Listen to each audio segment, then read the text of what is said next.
Okay, we're back. Okay.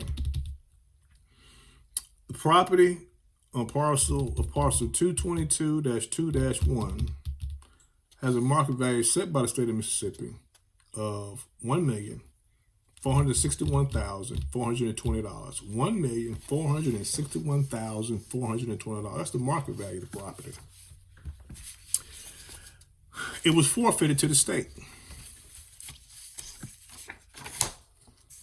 And you can buy it from the state. Well, how much can I buy for, Peter? $1 million. That's what it's worth, right? So how much I got to give the state for it? Well, the state has a buy it now price. You can go to if you walk into the Secretary of State's office. This listing is the Secretary of State has their tax forfeited land roll inventory, tax forfeited land inventory, and you go in and buy this tax forfeited piece of land that has a market value of $1,461,420 for 10%. $146,142 buys you $146,000 to buy you $1 million worth of land in the city of Jackson. And this, I apologize. I know this is straight backwards. I know it's backwards. Forgive me, please. I know it's backwards, but you can see the numbers, even see them backwards. All these properties are 10%.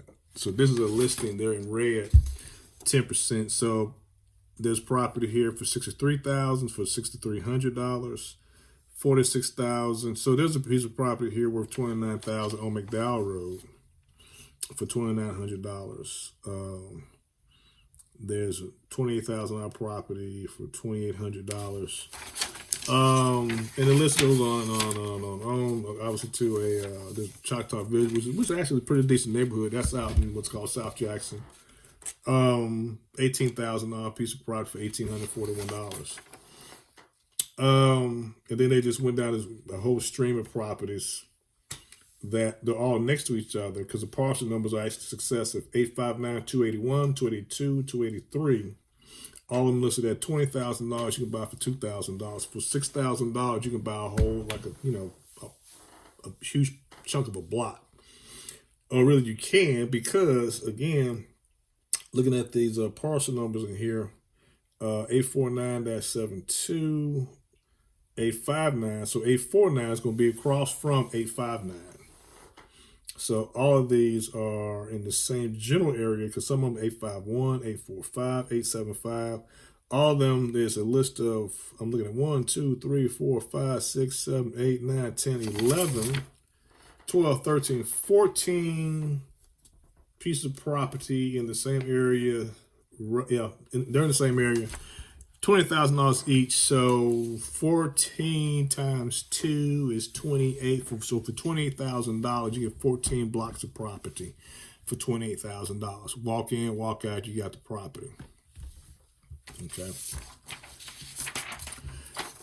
And I can close on this. I mean, anyone who is into investment real estate knows that, okay, two things. One, okay, Peter, that sounds great. You can buy 10 cents on the dollar.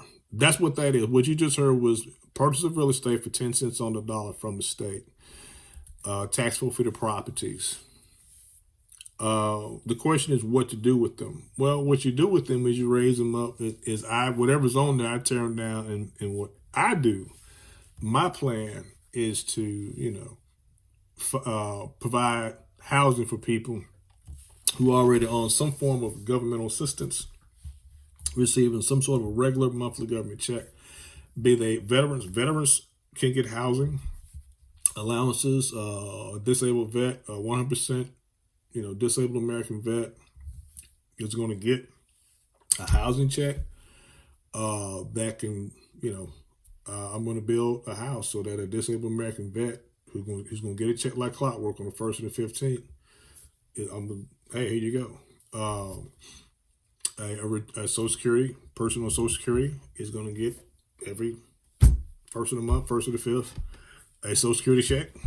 And they're going to want a good, clean, brand new house that I'm building it for them. to live in. Matter of fact, my intention is to go at it totally different because of the way the internet works. Is I can actually market to people and have them fill out online what they want, and I show them that this is what you get. I'll give you a 2-bedroom, 2-bath house, not a duplex, but an actual house. Then also the idea is that, you know, you can have a roommate comfortably because they have their own, you know, bathroom. There's no, because usually it's a 2-1, but that's out. There's going to be a 2-2. I'll even split up the kitchen. But anyway, the idea is to set up an actual floor plan that allows for people to literally, if they want to have a roommate, they can. If they have, it's an older person who has a younger child who has children, bring grandchildren in, they can live one half the house, the other. And my model depends upon, you know, screening people and putting people in that have been properly screened, that I've pre-screened totally, working with other organizations for people who need housing. Look for people who are on HUD, and I'm working people with my investment program to show them how to become homeowners and take them through to own the piece of property that they're in. That is, you know, what I would do with, you know, 14 pieces of property that I was able to get for 10 cents on the dollar. The thing that I add to the whole program is because of my knowledge of how to do a title confirmation, because this is the key, and this is the conclusion. Okay, because I've gone through, you know, the process with you. I've told you that this is why people invest in tax deeds, tax liens. You know, the 1.5% per month. That's the first part of it. It's real simple. There's other programs that get a little bit more complicated. You know, because different states are different. You know, are they a tax lien or a tax deed type of state? Mississippi is kind of like a hybrid. Because you can get a tax deed in Mississippi and do a title confirmation for it. But the title confirmation part is a part that is a component that's missing. Because, see, my intention is to, for my city, my goal, my mission is to, again, my family, legacy, freedom. So my family first by helping other families. Okay. City of Jackson has a problem with the traditional tax deed investors. Their, you know, program did to Jackson what the house flippers did. The house flippers came in, bought properties real cheap that were empty, rehabbed them, fixed them up, and turned $1,500 properties into $15,000 properties. And sold them to another investor who had $15,000. It was a steal. I mean, we're talking about, you know, 1992 to 2008, the ramp up of the mortgage crisis debacle. The house flippers, and it got flipped. Then one of the investors who bought it for $15,000, he flipped it for $30,000, and then it ended up ultimately where the one who bought it for $30,000 flipped it for $60,000.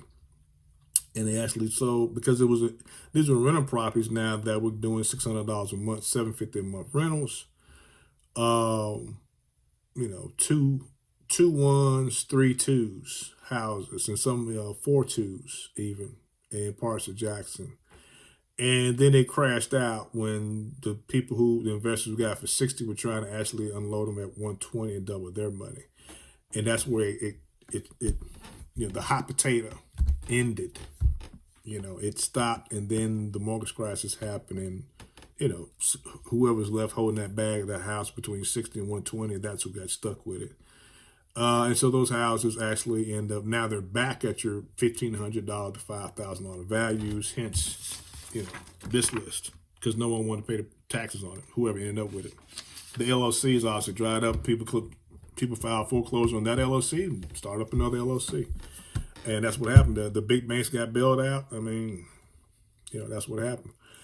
In like fashion, the tax deed investors who simply just want the 1.5%, when the person no longer wants to pay, and it gets to be where, oh, okay, no one wants the house, and now you're stuck hot potato style, you know, I done put all this money into it. I done paid the tax on the house, but now there's no one. And now I've got a tax deed because no one's paid it. So my lien has turned into a tax deed. You know, I got this deed from the chancery clerk. And then the next year the taxes become due and those taxes are due. And I have to decide, do I want to pay those taxes too? If I don't, eventually it will be sold to the state for those taxes. Eventually it will, after 3 years. Well, what about my tax deed I got? Well, your tax deed is tied up into that price, that, 10%. You will get your money back if someone comes and buys the property, then you'll get your tax deed money plus 1.5% interest. But I mean, because it stops at some point, that 1.5% interest stops once it's sold. Once it's sold to the state, that's a wrap. Your 1.5% interest, when it goes to the state, your 1.5% interest a month stops. So you can get that 1.5% interest stacking up for 3 years. Yeah, 3 years it rolls, but then once it's sold to the state. And so the tax lien investors, they realize I can get my money back. It's a loss. Whatever I paid on these taxes, I've lost that money. It was a part of the risk. It's part of the program, So, and I have no duty to fix the house up. I've got a tax deed. It's going to be in your name. When you look up and do the title search for who owns the property, it's going to have your name on there until it's sold off to the state. When that 3 year having it sold to the state, before then, it's going to have your name on it. And you're not going, when the kids go in there and throw rocks, they love breaking the windows in it and vandalize it. When the people who have problems with substance abuse go in and strip out the copper. And when the other people with substance abuse, get cold in the winter and they do things to try to stay warm, and the house catches fire, and the city puts a lien on it for putting the fire out, it's going to be in your name, but then it gets, so you don't want it now. You let it get sold off to the state. The title confirmation process is the one that switches that all around. It flips it around. And my intention totally, because I realize that there is a way to turn this around for the good of the city so you don't have all these burnt out properties, is because there is, ultimately, it is true. And nature does abhor vacuum. And in the financial industry, you have to divert and use sales, techniques, strategies, methods to direct and market the money towards the vacuum. Money looks for ways. It finds, it can't just automatically on its own find the vacuum. It has to be directed there. It has to be shown an opportunity. Someone has to do the work, and that's what I'm doing, because to take whole entire areas, because any piece of property is worth money. And that brings us to section 11-17-1. Okay. This is the title. I know how to do a title confirmation. So I have Stewart and Associates LLC. What I do through there is I do hire law firms, other attorneys, have a straight retainer for them to do the title confirmations for me. I know how to do the title confirmation, so I can spool up and even teach people how to do a title confirmation. You can do your own title confirmation. Yeah, sure can. If you're not lazy, you can do your own title confirmation. And check this out. Okay, the title confirmation gives you complete total ownership of the property. You go in, you pay this 10%, 10 cents on the dollar. You own the property. Okay. What allows a bank to be willing to finance you, give you money on that property, because the property is worth $1 million. Can you get some money off of that value? Yeah, but not unless you have that tax patent. Is not going to be enough for the bank. The bank's going to want to see something called a title confirmation. I know how to do a title confirmation. I can teach you how to do a title confirmation. It is not impossible. It takes some work, takes some training, but it can be done. And yes, there are going to be people who have done it. Other attorneys are going to be pissed off and mad. They say, well, no, Peter, they can't do it. Yes, you can. It's in the statute. Do your own title confirmation. Read this to you. You listening? Proceedings to confirm tax title.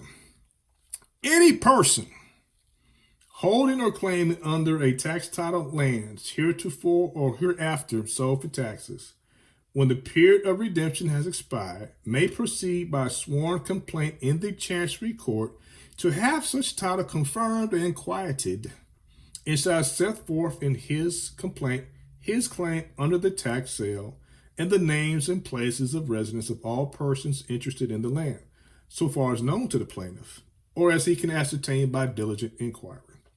Where the names of persons of interest or their places of residence are unknown and have not been ascertained by diligent inquiry, the complaint shall so state. Where the name and places of residence of persons of interest are given, they shall be made parties defendant. Where the complaint shall show that the persons interested are unknown to plaintiff and that he has made diligent inquiry for their names and could not obtain them, all persons interested may be made defendants by a notice, in other words, an advertisement in a newspaper, addressed, quotations, to all persons having or claiming any interest in the following described land, sold for taxes on, insert the date, these describing land as described in the tax collector's conveyance. The notice shall state the nature of the suit, and it shall be published in accordance with the requirements of the Mississippi Rules of Civil Procedure. The newspaper, 2 consecutive weeks, 14 days. In the county in which the land is situated, or in a newspaper that is distributed throughout the state.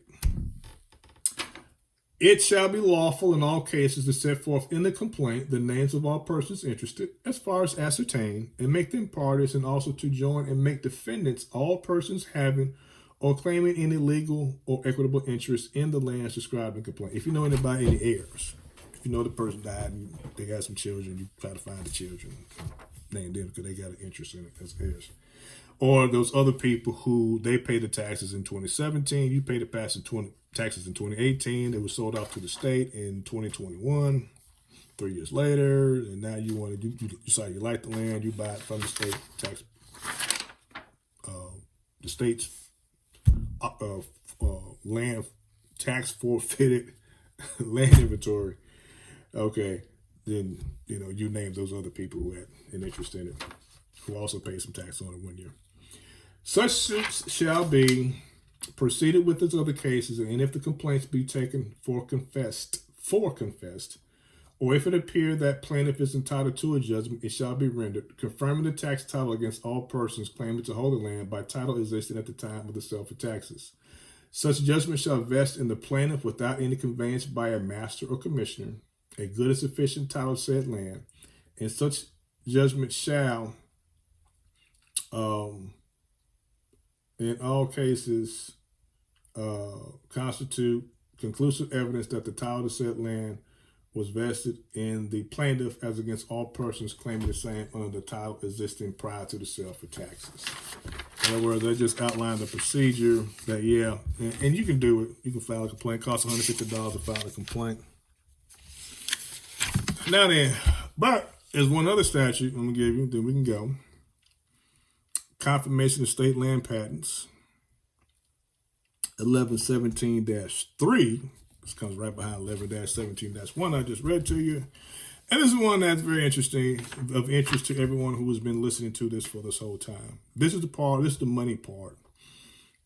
This is the completion of investing in tax forfeitures, my program. Because you end up owning the land. This is where you end up owning the piece of land in your name completely and totally.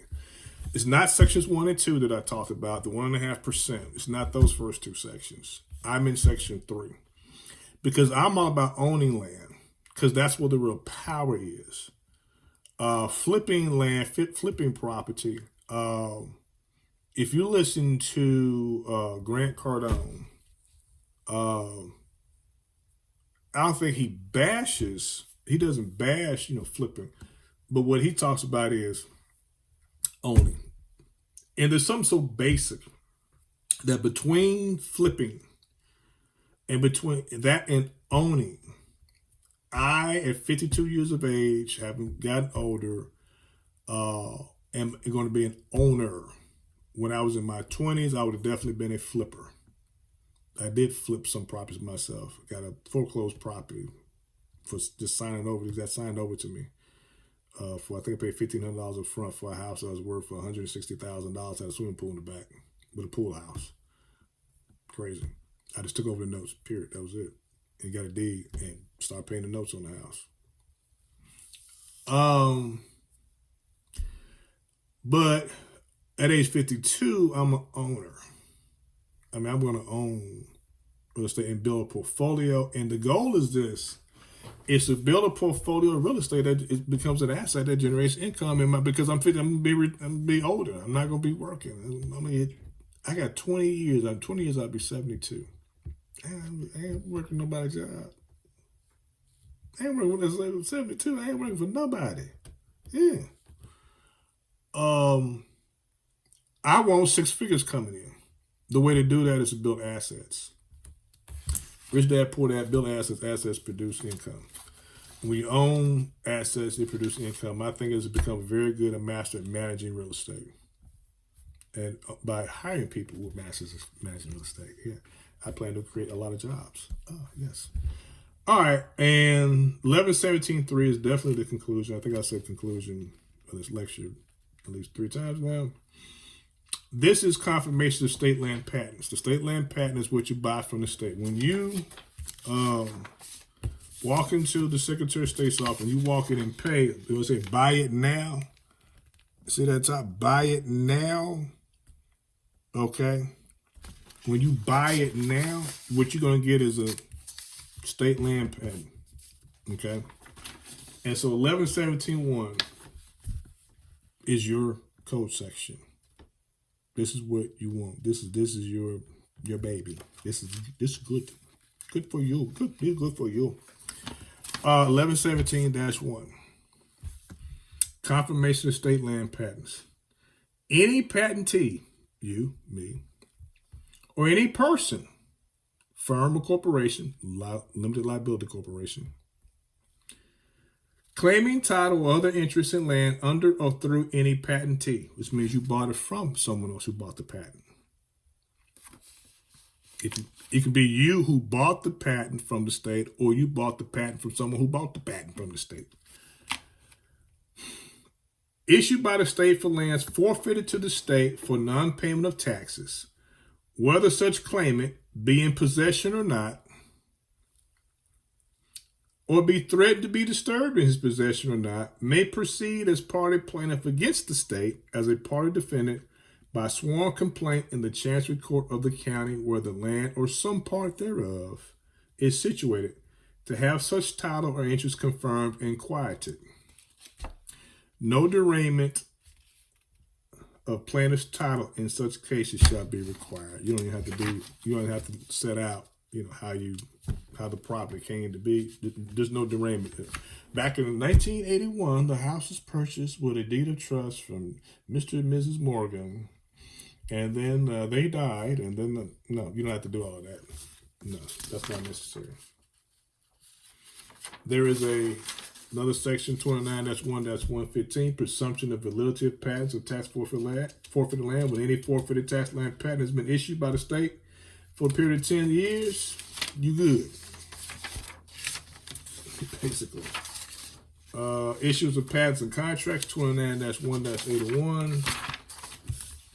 Ladies and gentlemen, people have been listening. I know it's been an hour. That is the complete in and out of tax lien investing. It's simple. That's it. I'm sorry if it didn't blow your mind, that it didn't provide a whole lot of, complications to it, because it just doesn't. And it all ends, the whole secret, the power of it is the title confirmation, because that's where you own the land free and clear. That's where you can create an asset. That's where you can get investors involved. That once you do your first successful piece of property and able to show a track record, investors are going to want to invest in you. You show a track record, banks will give you money. But then I got news for you. I got another secret. Are you ready? I think I heard somebody say, yeah, they're ready. Yeah, Peter, we ready. When these properties are in something called a hub zone, and you're a minority like me, so I'm not, I'm,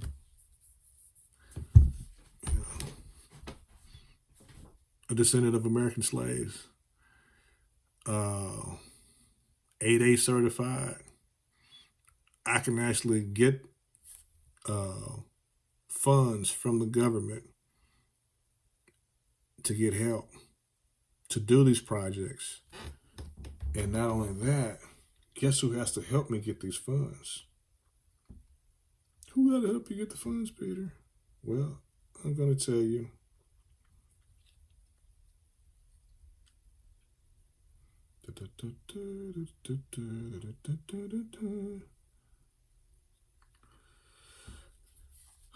President Donald J. Trump. Executive order on establishing the White House Opportunity and Revitalization Council. President Donald John Trump signed an executive order basically mandating that all the different departments, Secretary of Treasury, Education, Housing, Urban Development, are required to work with people in urban areas to revitalize the communities.